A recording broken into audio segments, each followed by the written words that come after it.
Just a few weeks ago, I was stuck in Platinum doing VOD reviews of my Black Panther gameplay, and now I finally hit Celestial after a lot of trial and error. So here's a video with some of the most important things I learned so you can rank up too.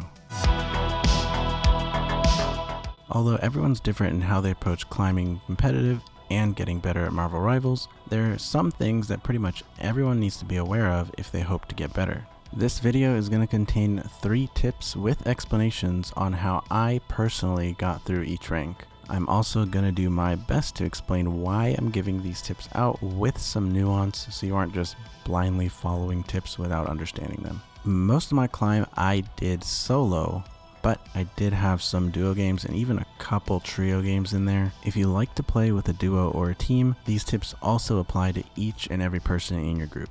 Now for a little background.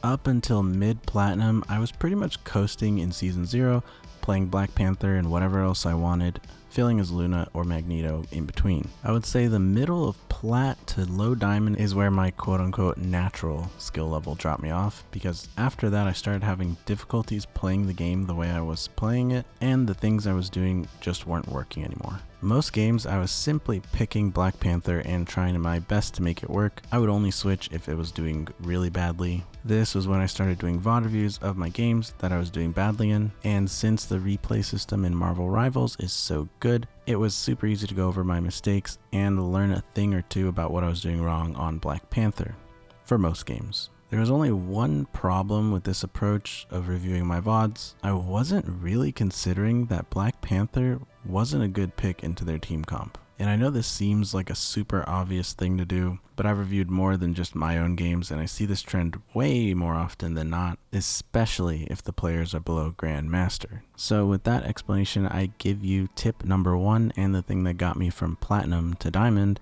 just switch your hero. We aren't even talking about switching to something perfect that counters the enemy, or even something optimal. Just switch to something else. If you're playing Moon Knight and it isn't working out, just switch to a different DPS and see what happens. More often than not, just a simple switch will change the game entirely for you and throw your enemies off just a little bit as well. Personally, I would switch to Punisher or Namor if I was doing poorly on Panther, and that made a huge difference in the way my games were going. Just swapping your hero alone will yield very good results if you haven't been doing this already, or if you've been doing it a bit late. You want to develop awareness that switching is a good strat and it's something you can do at any point in the game. So what happened after Diamond? How did I get to Grandmaster? Did I just keep swapping heroes every time I did poorly? Well, yes and no. This is when I started developing a short list of things that I could play into heroes that were problems for me, and slowly expanding the list of heroes that I could play. When I was tanking, I added Venom to my roster instead of just Magneto, and when I was supporting, I added Mantis and Rocket instead of just Luna. At this point, I unknowingly developed tip number 2, and how I got from Diamond to Grandmaster: develop your own flexibility. There are too many games where one hero switch would have changed the game entirely. I'm sure you've seen it in your own games when a teammate is playing solo tank Penny and just one teammate switching to a second tank would have won the game. Never mind that Penny should be switching to Magneto or something that can solo tank easier, because for the sake of the victory and improving your odds to win, you need to be flexible. Of course, Marvel Rivals is a game at the end of the day. You should be playing things that you can enjoy, but in competitive, you should also be trying to win. At the end of the day, if you aren't doing everything in your power to secure the victory, can you really say you tried your best? And being flexible doesn't mean that you have to switch heroes. You could just change your playstyle a little bit or focus on something else during the game. Maybe instead of focusing their backline, you spend your time protecting your backline. Maybe you focus on burning down the tanks with damage instead of attacking their healers. So be flexible. For your own sake, be flexible in your mental, and keep your mind open to the choices you have each match. Give your team the best shot they have at victory. It's easier said than done, and it does take time to develop, but this is how I got to Grandmaster at the end of the day. So let's say you yourself are a Grandmaster player right now. At this point, you probably already have the mechanics to reach Celestial, so what's missing? Tip number 3 relates heavily with the first 2 tips in this video, and it is right hero, right time.